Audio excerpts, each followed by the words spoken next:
तो अब आप इसका स्क्रीनशॉट ले लीजिए।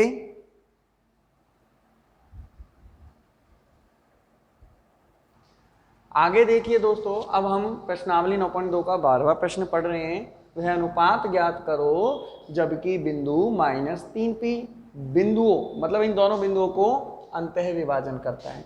तो ध्यान देना दोस्तों, वापस से अनुपात ज्ञात करने का प्रश्न आ चुका है। अभी अभी हमने जो प्रश्न किया वो भी अनुपात ज्ञात करने का ही था।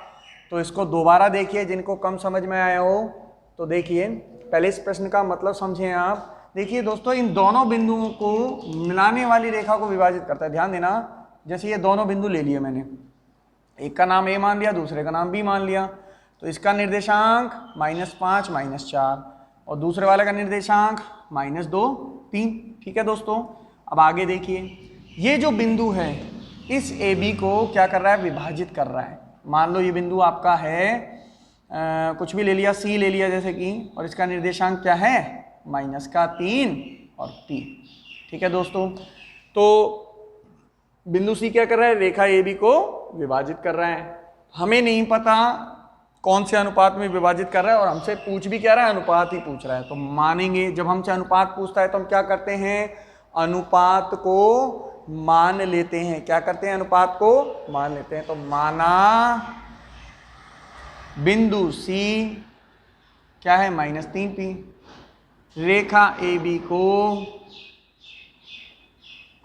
लैम्डा अनुपात 1 में अंतः विभाजित करता है, अंतः विभाजित करता है। उम्मीद है समझ में आ रहा होगा आपको।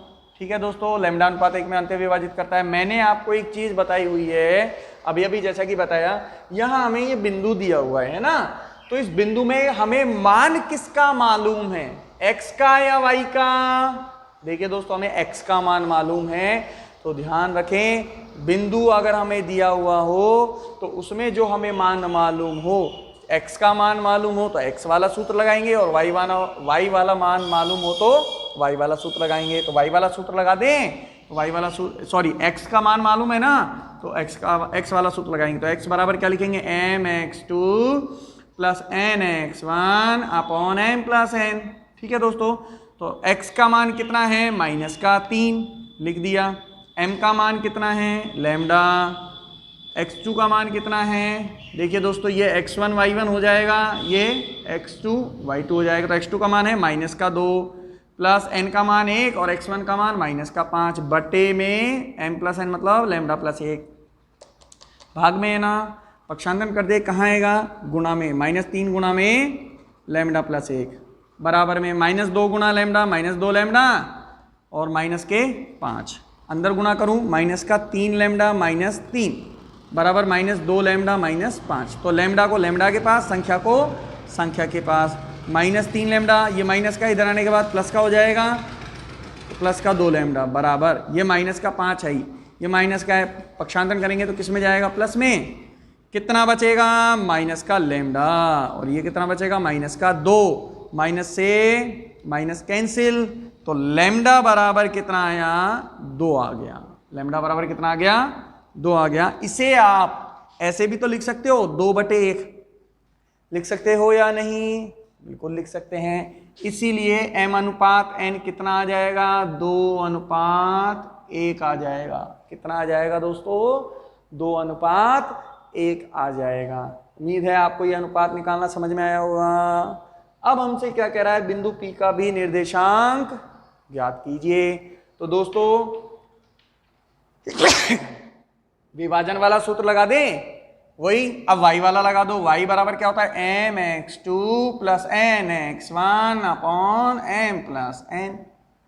समझ में आ रहा है। y का मान क्या है, p है।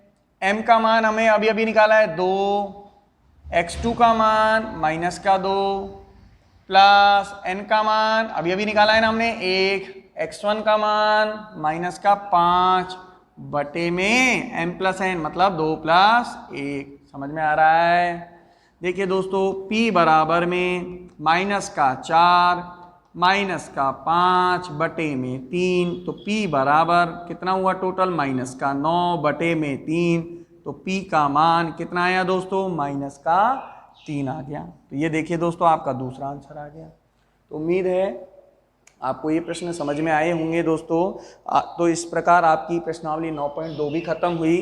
अब आपको हम कल विविध प्रश्नावली करवाएंगे। देखिए दोस्तों एक चीज़ देखिए, ध्यान दीजिए कि हम आपको ऑनलाइन पढ़ा रहे हैं, तो मैं ऐसा उम्मीद करता हूं आप सभी से कि आप सभी प्रॉपर इन सभी को पढ़ रहे होंगे, साथ के साथ इन सभी के नोट्स बना रहे होंगे। देखिए बच्चों, चूंकि जैसा आपको मालूम है कोरोना का समय चल रहा है, स्कूल अभी खुलने के कोई चांस नहीं है, शायद हो कि अगस्त में भी स्कूल नहीं खुलें। ठीक है दोस्तों, अगर अगस्त में भी स्कूल नहीं खुलते हैं तो ऐसे में आप समझ सकते हो कि जिन प्रश्नावलियों को ऑनलाइन पढ़ाया जा रहा है विद्यालय में पढ़ाना मुश्किल होगा, क्योंकि हम अगर इन्हीं प्रश्नावलियों को विद्यालय में भी पढ़ाएंगे तो समय ज़्यादा लगेगा, जो कि हमारे पास आने वाले टाइम में बहुत कम समय होगा। इतना आप समझ रहे हो दोस्तों। तो इसलिए मैं आपसे रिक्वेस्ट करता हूं, और आप सभी समझदार हैं क्या, कि आप इनके प्रॉपर नोट्स बनाएं। मैं अपनी तरफ से पूर्ण प्रयास कर रहा हूं कि आपको ये प्रश्न घर बैठे बहुत अच्छी तरह से समझ में आए। फिर भी दोस्तों अगर कोई प्रश्न आपको समझ में नहीं आता है तो मैं आपसे रिक्वेस्ट करूंगा, आप प्लीज़ कमेंट बॉक्स में कमेंट लिखिए। ठीक है दोस्तों, आप स्कूल नंबर पर भी कॉल कर सकते हो। ठीक है दोस्तों, आप मेरे पर्सनल नंबर पे भी व्हाट्सअप कर सकते हो। ठीक है, तो दोस्तों आज के लिए इतना ही। धन्यवाद।